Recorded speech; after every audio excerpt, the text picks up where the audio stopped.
안녕하세요. 이맘때가 되면 그리운 사람 때문에 가슴이 사무치는 한 사람이에요. 보고 싶어도 볼 수가 없기에 더 가슴이 미어져 몇 번이나 눈물을 쏟고 그럽니다. 응어리진 가슴을 풀어보고자 이곳에 사연을 보내요.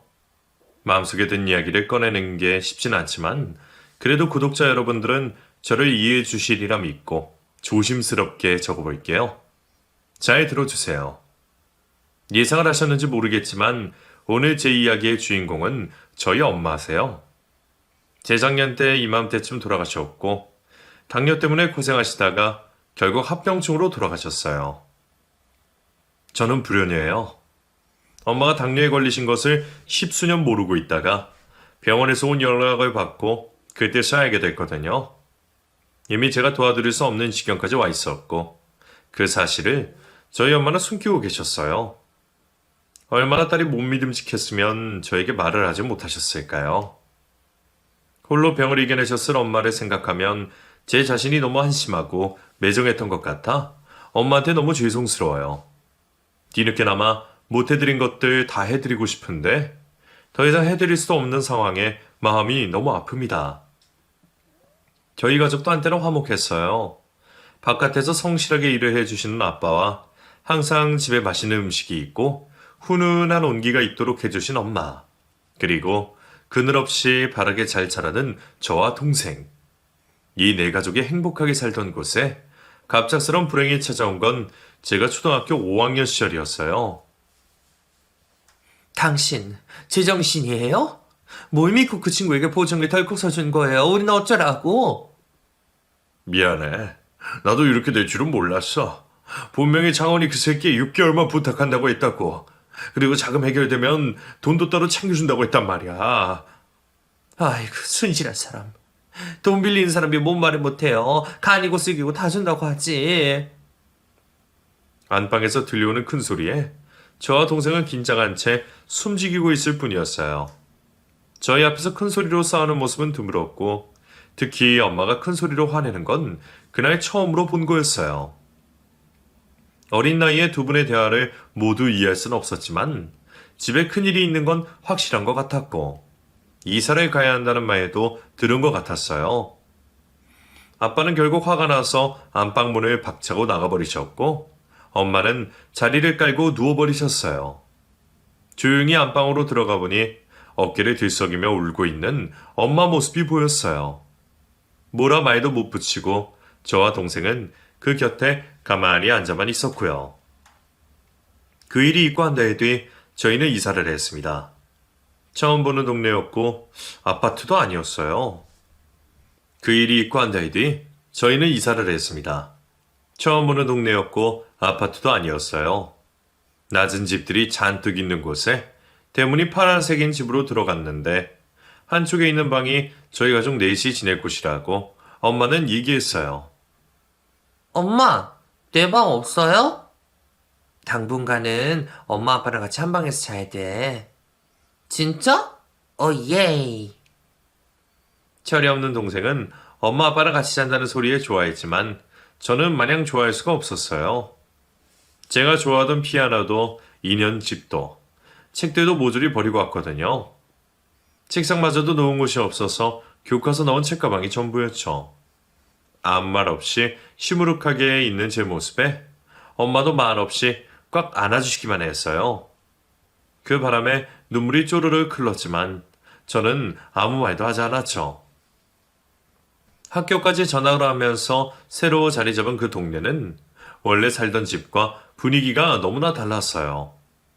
골목도 어둡고 슈퍼도 멀리까지 나가야 하고 곳곳에 하수구 냄새도 나고요. 그리고 무엇보다 불편한 건 화장실과 욕실이었어요. 청결과는 거리가 먼, 게다가 다른 집 식구들과 같이 써야 하는 그런 화장실이었거든요. 동생도 저도 너무나 낯선 생활 환경에 불만이 가득했지만 그걸 겉으로 드러낼 수가 없었어요. 매일 술에 취해 들어오시는 아빠의 눈치를 봐야 했거든요. 뭐야, 벌써 불 끄고 자는 거야? 이 집에 가장이 들어오지도 않았는데 잘한다. 집구석 잘 돌아가. 아휴, 술 냄새. 오늘도 술이에요? 취했으면 그냥 들어와서 자면 되지. 왜 소리 질러서 애들 다 깨워요. 이 옆에 내가 준한테 소리치는 거야? 너 지금 나 무시하는 거지? 어? 무시하는 거지? 제발요. 하루라도 조용히 좀 넘어가면 안 돼요? 이웃 사는데 남자스러워서 여기 못 살겠어. 말 다 했어, 인연이? 예전에 제가 알던 아빠의 모습은 어디에도 없었어요. 아빠는 늘 술에 취해 있었고, 소리를 질렀고, 화가 나 있었어요. 그리고 그 모든 화풀이는 엄마를 향해 있었고요. 엄마는 그런 상황을 힘들어했어요. 예전에 곱고 곱던 우리 엄마는 온데간데 없었고, 표정을 잃어버린, 삶에 지친 엄마만 남아 있었어요.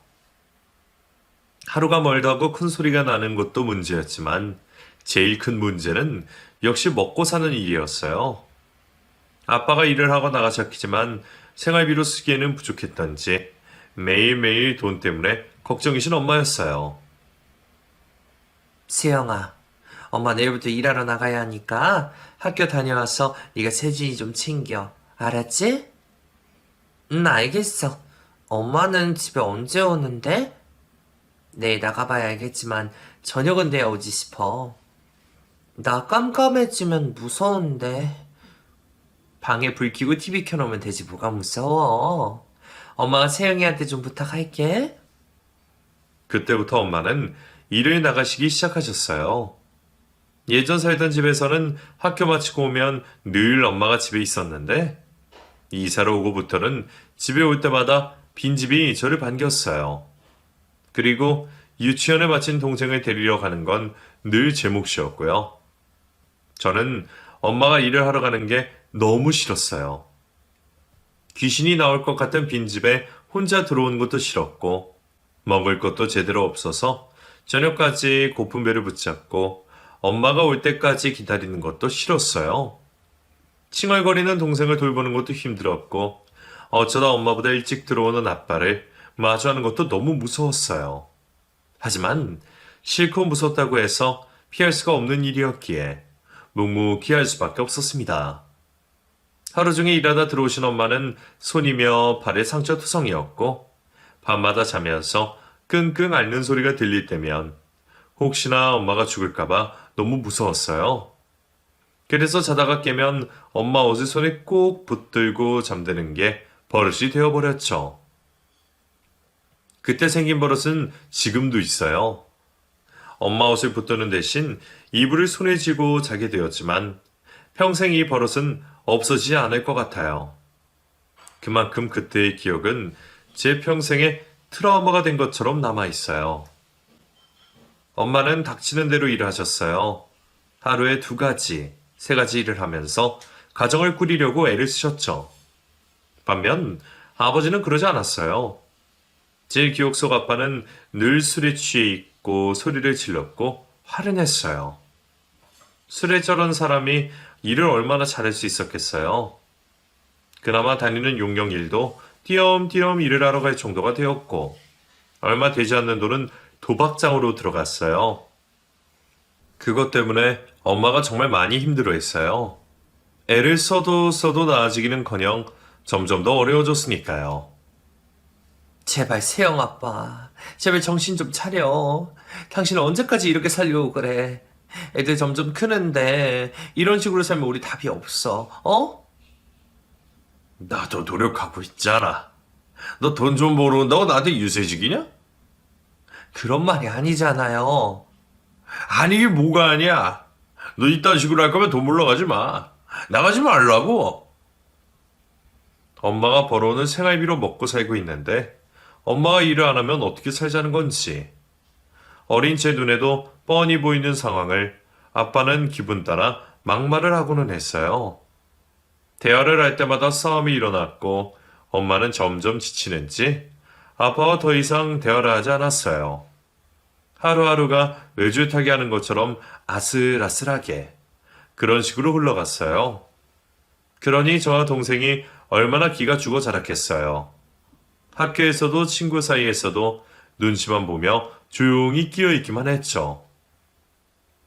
그래도 그때는 가족이라는 울타리 안에 우리 네 식구가 있었는데 일이 생기면서 가족이 깨지고 말았어요. 바로 부모님의 이혼이었죠. 아빠의 도박은 날이 갈수록 심해졌고 그러면서 다른 사람에게 돈도 빌렸는지 집으로 빚쟁이들이 찾아오게 됐어요. 하필 저와 동생 두 명만 있을 때 무서운 아저씨들이 들이닥쳤고 몇 없는 세간살이들이 박살이 났어요. 저와 동생은 서로 부둥켜 안고 구석에 앉아 소리도 내지 못하고 눈물만 흘리고 있었어요. 곧 그들이 떠나고 잠시 뒤에 엄마가 헐레벌떡 뛰어오셨죠. 세영아, 세진아 괜찮아? 별일 없지, 어? 엄마. 저와 동생은 울면서 엄마를 불렀어요.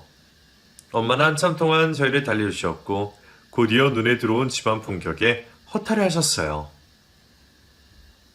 TV가 박살났네. 우리 세진이 좋아하는 만화 당분간 못 보겠는데? 엄마, 그 아저씨도 누구야? 우리한테 왜 그러는 거야, 어? 글쎄, 엄마도 영문을 모르겠다. 아빠한테 물어봐야겠는데? 엄마는 의외로 침착하셨어요. 그 무서운 남자들이 누군지 아는 것 같았고 아빠와 관계되어 있다는 것도 알고 계셨죠. 엉망이 된 집을 정리하고 라면으로 저녁을 때웠어요. 그리고 일찍 자리에 누웠는데 그때까지도 아빠는 들어오지 않았어요. 엄마가 곁에 있어서 안심을 하고 잠들었는데 잠길에 엄마의 비명소리에 깼어요. 당신 나 때린 거야? 그래, 때렸다. 어쩔래? 너 인생 그렇게 살지 마. 남자가 바깥 일하다 보면 빚도 지고 그럴 수 있는 거지. 어디 여자가 바가지 긁어, 어? 집꾸라지 눈에 안 보여? 집에 살림살이 몇 개 있다고. 그것마저 다 없어졌어. 다른 집들 봐봐. 부부가 열심히 일해서 가정 꾸리는데 당신은 도대체 왜 그러는 거야? 집 말아먹은 것도 모자라? 그래서 도박하고 빚지고 빚쟁이들 집에까지 쳐들어오게 만드는 거냐고. 이 여자가... 자, 따. 아빠는 그날 이성을 잃은 것 같았어요. 그동안 부부싸움을 할 때도 엄마를 때린 적은 없었는데 그날은 마치 뭐에 씌인 것처럼 엄마를 때리더군요. 엄마도 가만히 있지 않고 맞서 싸웠지만 힘으로 당해낼 수는 없었어요. 저는 그 모든 상황을 들으면서 잠든 척 눈을 감고 있었습니다. 아빠가 너무 무서웠어요. 눈을 뜰 수가 없을 정도로요. 이불을 뒤집어 쓰고 잠든 척 울면서 어서 이 상황이 끝나기만을 기다렸던 기억이 선명하게 나요. 그때 이후로 아빠는 엄마를 수시로 때렸어요. 지옥 같은 밤이 지나고 나면 다음날 엄마 얼굴에는 피멍이 들어 있었고요. 그 멍을 보면서도 저도 동생도 아무 말도 할 수가 없었어요. 우리가 아는 척을 하면 엄마가 더 속상해 하실까봐 우리는 모른 척 하기로 약속했거든요. 입술은 터지고 눈두덩은 시퍼렇게 피멍이 들어있는데도 엄마는 저에게 웃어주셨어요.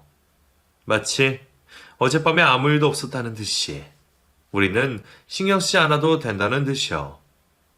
무엇이든 처음이 무섭다고 하던가요. 아빠의 구타는 날이 갈수록 심해졌고 심지어 엄마가 다른 남자를 만난다는 험한 말까지 했어요. 차마 저와 동생이 들어서 안 될 그런 말을 하면서 아빠는 점점 망가졌고 엄마도 지쳐갔어요. 그래서 엄마가 이혼을 하겠다고 했을 때 저희는 그냥 알겠다고만 했어요. 왜 이혼을 하는지 안 하면 안 되는지 그런 질문들은 하지 않고 당연하다는 듯이 받아들였죠. 뭐? 이혼? 누구 맘대로? 누구 맘대로? 이혼을 하자는 엄마의 말에 아빠는 절대 이혼하지 않겠다고 했어요. 엄마만 보면 화내고 소리 지르고 때리고 하면서 왜 이혼을 하지 않겠다고 하는 건지. 딴 놈이랑 잘 먹고 잘 사는 꼴은 못 본다며 고래고래 소리를 지르셨어요. 하지만 엄마도 물러서지 않았죠. 구타가 있을 때마다 경찰에 신고를 하고 병원에 진단서를 떼서 증거를 모았어요. 그러고는 가정법원에 이혼 소송을 했고 결국엔 아빠도 합의 이혼을 하겠다고 하시더군요. 두 분이 이혼을 하고 저와 동생은 엄마와 함께 살게 됐어요. 절대 아이들은 못 넘겨준다고. 위자료를 안 받는 대신 양육권을 달라고 하셨어요. 아빠는 두 말 않고 그러자고 하셨어요. 그렇게 저희는 아빠와 헤어지게 됐습니다. 이혼을 하고 저희는 이사를 했어요. 원래 살던 곳에서 옆 동네로 이사를 했죠. 그 바람에 남동생은 초등학교를 전학했고 중학생이었던 저는 버스를 타고 학교에 가게 됐어요. 엄마가 모아둔 돈으로 투룸으로 이사를 했는데 그 전에 살던 집보다는 깨끗해서 좋았던 기억이 나요. 이제 우리 셋 남았어. 세영이, 세진이 원래 하던 대로만 해주렴. 엄마도 열심히 살아볼게. 잘 시켜 먹지도 않는 치킨까지 시켜서 그날 맛있게 먹었어요. 이혼녀라는 우울한 타이틀을 잊으려고 하는지 엄마는 맥주 한 캔에 연신 웃으셨고요. 저도 동생도 오랜만에 먹는 고소한 치킨에 기분 좋게 그날을 보냈어요. 엄마와 함께 살게 되면서 아빠와 살 때보다 오히려 환경이 더 좋았어요. 우선 살게 된 곳부터가 더 나았고 아빠가 없으니 한밤중에 소란을 피우는 사람도 엄마를 때릴 사람도 없었어요. 그러니 이웃 사람들 눈치 볼 일도 없었고요. 저녁에 잠이 들면 아침까지 푹 잘 수 있어서 피곤하지도 않았어요. 저희는 점점 얼굴이 환해졌고 살도 좀 붓게 되었죠. 엄마는 이전보다 더 바쁘게 되었어요. 생활비를 벌기 위해 일을 더 늘리셨는데 예전과 마찬가지로 집에 오면 늘 잠만 자고 밖에 나가셨어요. 유일하게 쉬는 일요일이 되어야지 엄마와 함께 식사라도 같이 할 수가 있었어요. 상황이 그러하니 집안일은 모두 제 몫이 되었어요. 청소, 빨래, 장 보는 것까지. 동생을 챙기며 학교 공부까지 하는 게 가끔 버겁기도 했지만 저보다 힘든 엄마를 생각하면서 마음을 다잡았어요. 엄마가 얼마나 힘들게 일을 하는지 알기 때문에 저라도 보탬이 되고 싶었으니까요. 아빠는 가끔 우리를 보러 오시기도 했어요. 집안까지 못 들어오고 근처 치킨집이나 아이스크림집에서 만나 간식을 사주셨어요. 맛있는 치킨과 아이스크림을 먹고 있는 걸 빤히 바라보시다가 용돈 몇 푼 손에 쥐어주시고 가시곤 했는데 어느 날은 저희 뒤를 쫓아오셨는지 집안까지 들어올 때가 있었어요. 어쩔 줄을 몰라 우물쭈물하다가 엄마가 와서는 두 분이서 대판 싸우고 가셨죠. 싸움의 주제는 엄마의 외도, 돈, 저희들이었어요. 너 이제 좋겠다. 마음 놓고 이놈 저놈 만날 거 아니야. 지금 만난 놈이 잘해주나 봐. 얼굴이 아주 폈네. 말이 되는 소리를 해. 내가 무슨 남자를 만난다고. 애들 다 듣는데 자꾸 이상한 소리 할 거야? 애들도 알 건 알아야지. 어쩌면 쥐들 새아빠가 될지도 모르는데. 나가. 당장 나가. 여기 내 집이야. 왜 들어오고 난리야? 경찰한테 끌려 나가고 싶어? 하여간 경찰 좋아해. 신고하면 너 애교되냐? 나도 여기 있기 싫어. 그럼 가. 가란 말이야. 돈 있냐? 돈 좀 줘. 그럼 순순히 나갈 테니까. 야, 이 미친놈아. 아빠는 엄마가 무슨 은행으로 보이는 것 같았어요. 이제는 이혼까지 했는데도 여전히 엄마한테서 돈을 뜯어낼 생각을 하고 있었어요. 엄마는 질색을 하고 쫓아냈고 그런 모습을 보면서 저는 아빠가 점점 질려갔어요. 그 뒤로는 아빠가 전화가 와도 잘 받지 않았는데 남동생이 아빠와 연락을 하고 지냈어요. 머리가 굵어지면서 동생은 아빠를 찾더라고요. 저 몰래 둘이서 만나는 것 같기도 했고 그러다 보면 어김없이 집으로 같이 왔죠. 그 때문에 성인이 될 때까지 이사를 몇 번이나 다녔어요. 엄마는 아빠가 우리 집을 안다는 걸 극도로 싫어했거든요. 이사를 할 때마다 몇 번이나 저희에게 당부를 했어요. 제발 아빠한테 우리 집 알려주지 말라고요. 엄마는 아빠와 이혼 직후에 부동산 중개소에서 일을 하게 됐어요. 보수가 많지는 않지만 일을 배울 겸 다닌다고 하셨는데 얼마 뒤 부동산 쪽이 호황이었대요. 그래서 엄마가 버는 수입이 제법 짭짤해졌고요. 그때부터 저희 집도 살림이 나아지기 시작했어요. 월세 투룸에서 전세로 이사가고 제가 대학에 입학할 때쯤 작은 평수의 아파트를 샀으니까요. 아파트로 이사 올 때 엄마는 눈물까지 보이셨어요. 그동안의 가진 고생을 생각하면 왜 눈물이 안 나겠어요?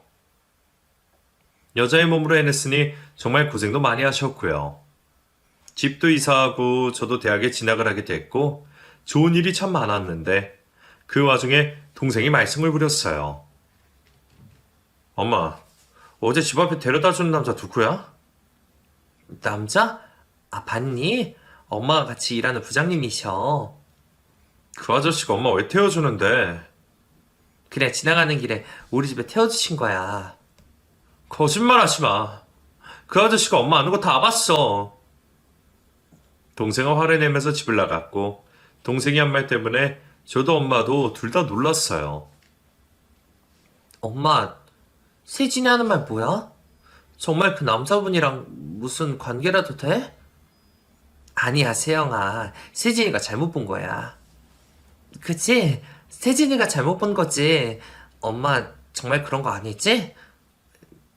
그래. 아무 사이가 아니라고 말하는 엄마의 말과 달리 뭔가 있구나 직감적으로 느꼈어요. 어차피 엄마도 혼자였고 저희도 다 자랐으니 엄마에게 다른 사람이 생길 수도 있는 거였지만 아파트에 바람 피운다는 소리를 많이 들어서인지 다른 사람이 있다는 게 왠지 싫었어요. 동생이 화를 내는 것도 저와 비슷한 이유이지 않을까 싶은 생각이 들었고요. 그때부터 엄마를 대하는 게 삐딱해졌어요. 저도 엄마한테 그러면 안 된다는 걸 알았지만 자꾸 어린애 같은 마음이 드는 걸 어쩔 수가 없었어요. 그러던 중 저도 동생처럼 다른 남자와 함께 있는 엄마를 보게 됐어요. 집 앞 골목에서 웬 남자의 차에서 내리는 엄마를 봤거든요. 비싸 보이는 외제차에서 내린 엄마를 따라 운전석에 있던 남자도 따라 내렸고 엄마와의 헤어짐을 아쉬워하는 표정이었어요. 통화를 하자는 듯한 제스처를 취하고는 그 남자는 차를 몰고 갔어요. 엄마, 세영이 왔니? 저 남자 누구야? 봤어. 그냥 엄마랑 같이 일하는 분이셔. 엄마, 저 남자가 사겨? 아니야. 아니라고 대답하는 엄마의 얼굴이 빨개진 걸 봤어요. 아무 사이가 아니란 소리였죠. 저는 그날 엄마한테 화를 냈어요. 엄마 곁에 다른 남자는 싫다고, 새아빠도 싫다고요.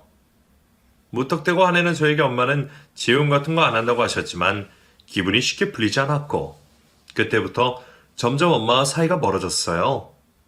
엄마한테도 엄마 인생이 따로 있는 건데 그땐 왜 그렇게 철없이 그랬던 건지 엄마를 이해할 생각을 하지 않고 갈등은 심해져만 갔어요. 결국 그 일로 엄마와 대판 싸우게 되었고 관계는 점점 더 서먹해져 버렸습니다. 예전 아빠가 엄마에게 바람났다고 얘기했던 것이 어쩌면 사실이 아닐까 하는 의심도 생기게 되었고요. 엄마한테 그러면 안 되는 건데 사춘기가 뒤늦게 오기라도 한 건지 엄마가 하는 말을 고지곳대로 믿지 못하고 의심에 의심을 잡고 키워나가게 되었어요. 고등학생이 된 동생도 점점 삐뚤어지기 시작하더니 급기야 집을 나가버렸고 저도 엄마와 사이가 예전 같지 않은 상태에 학교를 핑계로 친구와 같이 살겠다며 집을 나오게 되었어요. 엄마는 나가지 말고 집에서 다니라고 했지만 이미 마음을 먹은 저는 그 말을 듣지 않았고 친구들과 어울리는 걸 더 즐기게 되었어요. 전화도 엄마가 하지 않으면 안 할 정도로 엄마를 잊고 지냈죠. 등록금이 필요하거나 용돈이 부족할 때만 엄마와 통화를 했어요. 등록금은 네 통장으로 송금해놨어. 이거는 용돈 보태서 쓰고. 고마워, 엄마. 엄마가 힘들게 번 돈을 학비와 생활비로 주셨지만 여전히 투명하기만 한 저였어요. 오랜만에 같이 밥 먹자는 말에 마지못해 앉아서 꾸역꾸역 밥 먹고 있는데 식사가 끝나고 엄마가 웬 약을 먹더라고요. 그거 무슨 약이야? 어릴 때부터 두통약, 몸살약 달고 사는 엄마를 봤기에 약 모양이 낯선 것 같아서 무슨 약이냐고 물었어요. 그냥 영양제야. 엄마는 영양제라고 얼버무리셨지만 그 약의 정체를 나중에, 아주 나중에 알게 됩니다. 그 약은 그냥 영양제가 아니었는데 무심했던 저는 그 말을 고지곳대로 듣고는 넘겨버렸어요. 오랜만에 본 엄마의 얼굴이 초췌해 보이고 살이 예전 같지 않게 많이 빠졌다는 걸 눈으로 보고도 이상한 생각을 하지 않았어요. 여전히 저는 제 아낌만 신경을 썼고 엄마는 늘 그랬던 것처럼 꿋꿋하게 잘 지낼 것이라고만 생각을 했죠. 대학을 졸업하고 직장에서 만난 남자와 결혼을 했어요. 정말 많이 좋아했고 그래서 결혼하기로 했을 때 상견례 자리가 그렇게 신경 쓰일 수가 없었어요. 예비 시부모님은 다정하게 두 분이 앉아 있는데 엄마 혼자 맞은편에 앉을 것을 생각하니 왠지 모르게 자존심이 상하는 거죠. 그래서 아빠랑 같이 그 자리에 나오면 안 되냐고 물어봤어요. 엄마 혼자 나가면 안 돼? 어차피 아빠하고는 이혼한 남남이야. 엄마한테는 남일지 몰라도 나한테는 아빠야. 아빠가 버젓이 살아계신데 왜 아빠 없는 자식처럼 해야 되냐고. 세영아. 저는 단호했고 엄마는 속상해하셨어요. 마치 배신이라도 당한 사람처럼 그런 표정을 지으셨어요. 결국 제 고집대로 아빠께 상견례 자리에 결혼식 자리에 나와달라고 부탁드렸고 아빠는 흔쾌히 받아주셨어요. 엄마도 싫다고 하셨지만 제 뜻에 따라주셨고요. 결혼식 준비는 잘 진행되었고 결혼에 필요한 예단과 혼수를 엄마가 다 준비해 주셨어요. 직장생활 3년 차에 결혼을 하는 거라 적금을 많이 넣지 못해 걱정이 됐는데 엄마가 선뜻 내주시더라고요. 엄마가 결혼 비용으로 쓰라고 돈을 주실 때 너무 고마웠어요.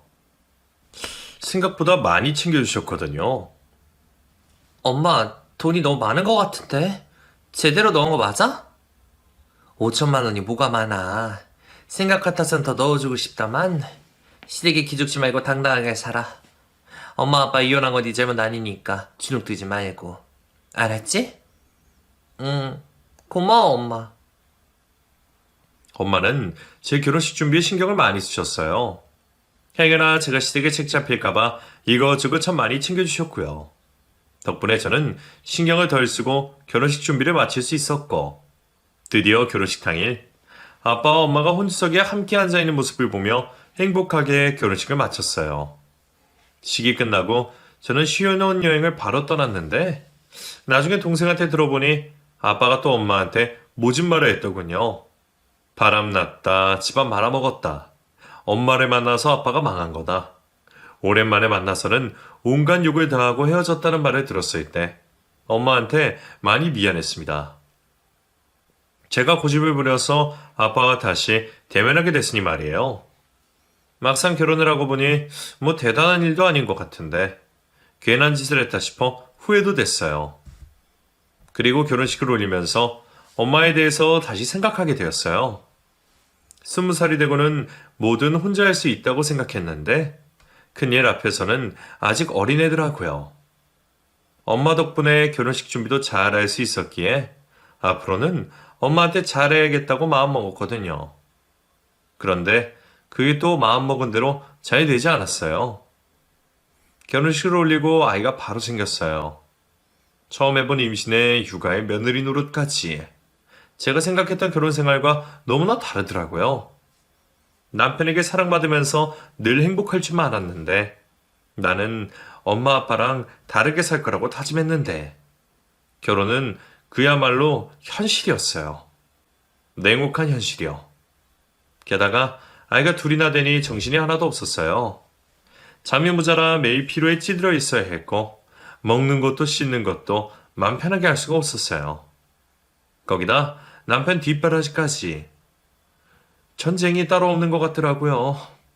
몸이 버거워지니 마음의 여유도 없으시고 친구들은 친정엄마까지 와서 육아하며 살리며 도와준다고 하는데 우리 엄마는 일 때문에 손주 보러도 잘 오지 못하니 그게 더 원망스럽게 느껴졌어요. 세영아, 엄마 이번 주말에 못 가겠어. 미안해서 어쩌니? 왜 못 오는데? 온다 해놓고 안 오는 게 어딨어? 미안해. 투자자들 3명의 날짜가 바뀌어서 그래. 다음 주에 갈게, 어? 됐어, 오지 마. 맨날 온다고 해놓고 안 와. 내 친구들 엄마들은 하루가 멀다고 온대. 근데 엄마는 뭐야?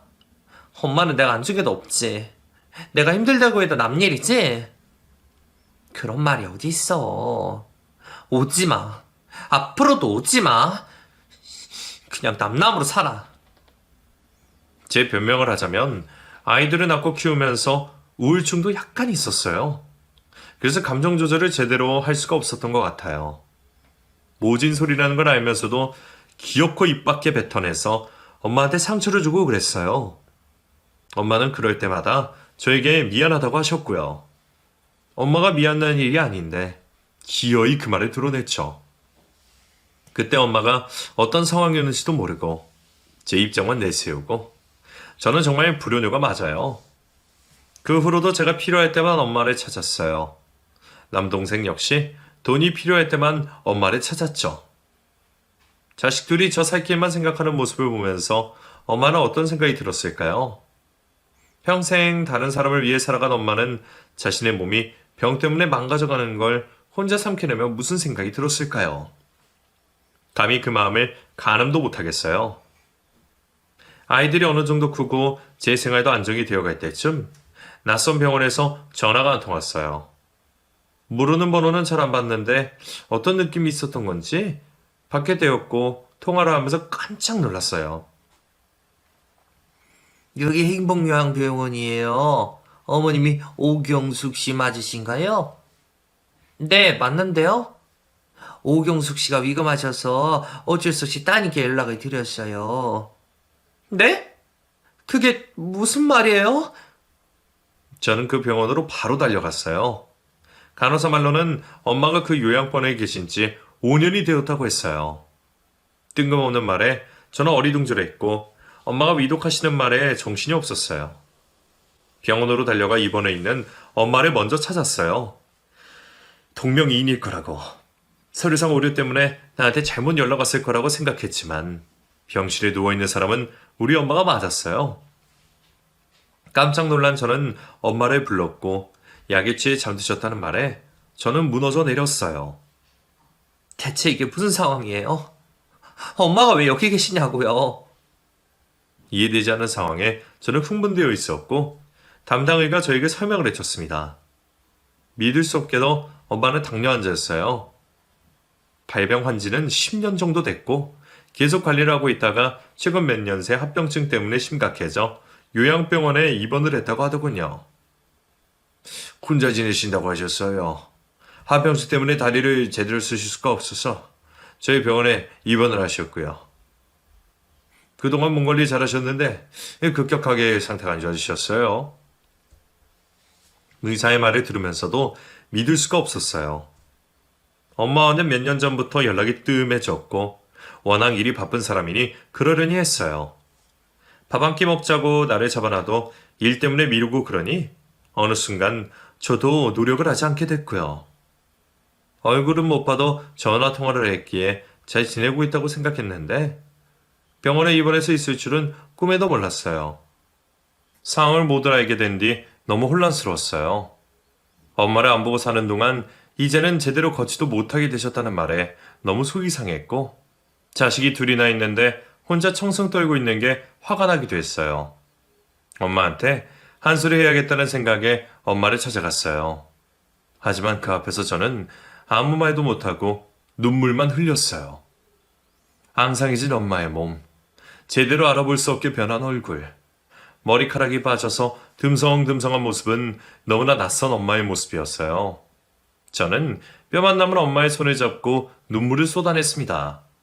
소리 내지 않으려고 참는데도 끄끄거리는 소리가 튀어나왔어요. 용을 쓰면서 울고 있는데 엄마가 제 이름을 불렀어요. 세영이 왔니? 엄마. 왜 울어? 울지 마. 엄마. 할 말이 많았지만 엄마라는 소리밖에 나오지 않았어요. 엄마를 계속 부르면서 한참 동안 눈물을 흘리고 있었어요. 그날 이후 저는 엄마의 병간호를 하게 됐어요. 우리를 위해 악착같이 살아온, 그러다가 자기 몸까지 엉망이 되어버린 엄마의 곁을 내가 지켜야겠다는 생각을 했어요.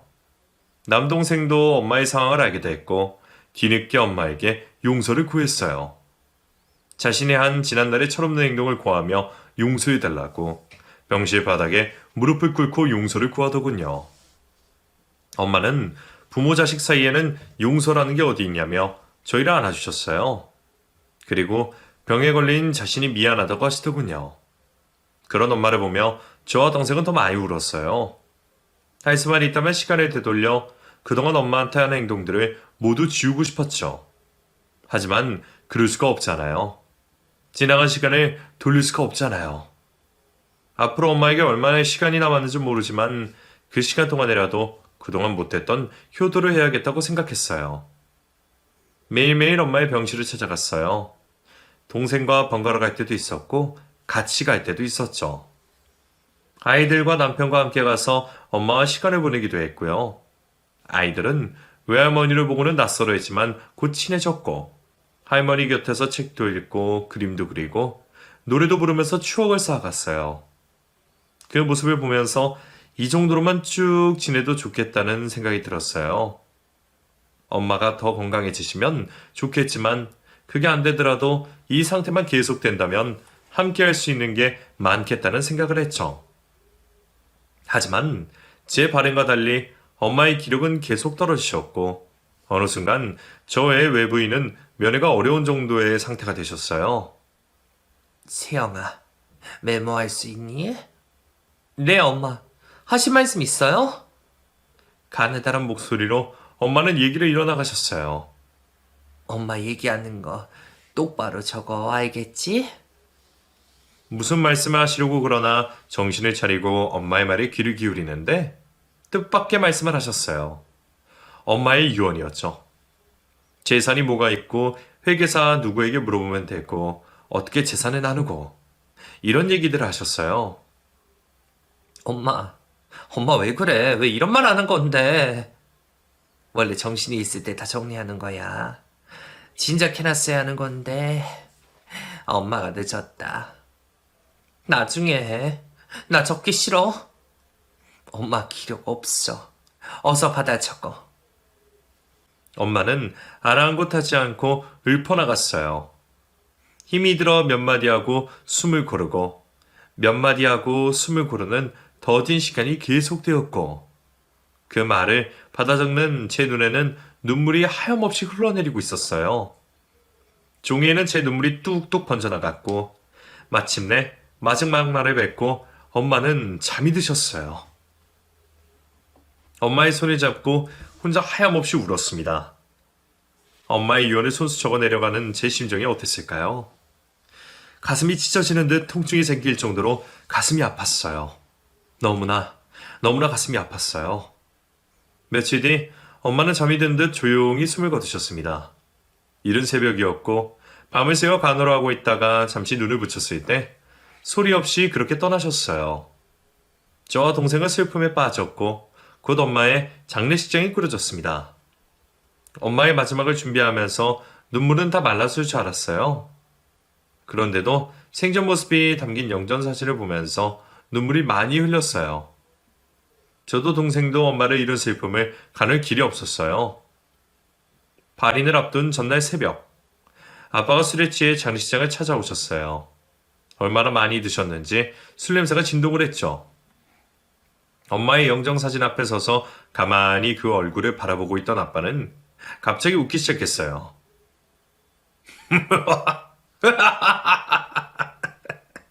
이렇게 가버렸어. 이렇게 갔어. 아빠, 나한테 그렇게 지랄맞게 굴더니 그거 참 생통이다. 알터니가 빠진 기분이야. 박수까지 치며 웃고 좋아하는 아빠의 모습에 저와 동생은 화가 났어요. 엄마가 누구 때문에 그 고생을 하고 가셨는데 어쩜 마지막까지 사람이 저럴까 싶은 생각에 원망까지 됐어요. 주먹이라도 한 대 날릴 기세인 동생을 진정시키고 저는 아빠를 데리고 옆에 쪽방으로 들어갔어요. 웃음이 가시지 않은 얼굴을 보면서 엄마의 유언장을 내밀었어요. 이게 뭐냐? 잔말 말고 읽어보세요. 아빠는 조용히 유언장을 읽기 시작했고 점점 믿을 수 없다는 표정으로 변했어요. 이거 네 엄마가 쓴 거 맞냐? 네, 진짜야? 참이야? 맞아요. 맞다고요. 세상에. 아이 세상에. 아빠는 바닥에 엎드려 통곡하기 시작했어요. 엄마의 이름을 부르면서요. 그 모습을 보면서 저도 같이 울었어요. 눈물은 말하지 않고 계속해서 흐르고 흘렀습니다. 아빠가 대성통곡을 했던 이유는 엄마가 남긴 유산 때문이었어요. 엄마는 그동안 재산을 상당히 불려놓으셨어요. 아파트가 세 채였고 지방에 땅도 있었죠. 재산들은 저와 동생에게 공평하게 남기셨고 그 중에 아파트 한 채를 아빠 앞으로 남기셨어요. 환갑이 넘도록 아직도 월세방을 못 보내는 아빠에게 자신이 마지막으로 주는 선물이라고 하면서 남기셨어요. 엄마가 죽고 나면 저와 동생에게 아빠만 남는다고? 그러니 이제라도 아빠 노릇을 하라고 하시면서요. 아빠는 눈물을 흘리시며 사실은 자신을 버린 게 원망스러워서 못 살게 굴었다고 속내를 털어내셨어요. 사실은 엄마와 함께 살고 싶었는데 자신의 잘못 때문에 모두 엉망이 되었고 그래서 버림받은 게 비참해서 엄마를 괴롭히셨다며 미안하다고 정말 미안하다고 허공에 대고 용서를 비셨어요. 그 모습에 저도 동생도 다시 눈물을 쏟아냈고요. 장례식이 끝나고 엄마는 양집 아른 언덕에 수목장으로 장사 지냈습니다. 아름드리 나무 밑에서 뜨거운 햇살도 차가운 비바람도 피하며 편히 쉬시길 바라는 마음으로요. 그날 이후 아버지는 엄마가 남기신 아파트에 들어가서 살고 계셔요. 그리고 명절이나 엄마의 기일에 아버지가 손수 제사상을 차리시고요. 남은 삶은 엄마에게 속죄하는 마음으로 엄마를 기리며 살겠다고 하시며 늘 빠지지 않고 챙기고 계세요. 저도 엄마를 생각하며 우리 가족이 화목하게 지낼 수 있도록 노력하셨어요. 그가 왕래가 뜸했던 동생의 가족과도 아버지 집에 자주 모여서 시간을 보내려고 애쓰고 있죠. 진작에 이렇게 지냈으면 얼마나 좋을까 하는 생각을 해요. 엄마가 살아계실 때 화목하게 지냈다면 그렇게 일찍 돌아가시지 않았을 텐데 하는 생각도 하고요. 그래서 앞으로도 열심히 행복하게 살아가려고 합니다. 제 이야기는 여기까지예요. 소개된 얘기를 글로 적어내려가니 마음이 많이 가벼워졌네요. 두서없는 긴 글 들어주셔서 고맙습니다. 좋은 하루 되세요.